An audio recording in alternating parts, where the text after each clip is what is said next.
Estoy súper contento, Rosa. ¿Y eso? Pues fíjate, la Universidad del Sueño en Copenhague, Dinamarca, ha desarrollado una aplicación que si te la descargas en el móvil, neutraliza el llanto del bebé. No me digas. Sí, sí, sí. Qué modernidades. Lo único que tienes que hacer es colocar el móvil a 1 metro de distancia de ti y estas ondas rompen el sonido del llanto del bebé. Y no se escucha. Y no se escucha Y absolutamente entonces, nada. y cuando llore, ¿quién va a atenderle si no lo escuchas? A ver, te he explicado a 1 metro, con lo cual la persona que quiere descansar esa noche porque el día siguiente tiene faena, la coloca en su mesita, pero la otra persona puede atender perfectamente al llanto del niño. Entonces nos podemos ir turnando, ¿no? Sí, cada noche le Y tocaría así le uno. atendemos mejor al peque, descansadito. Todos descansamos. Genial, muy bien. Además, no sé si lo sabrás, pero puedes seleccionar también ronquidos. No me digas.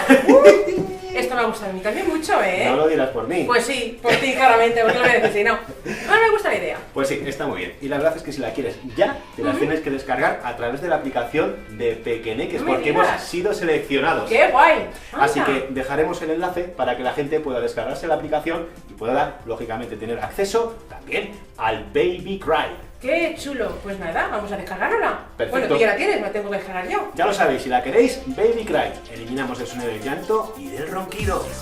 ¡Qué bonito!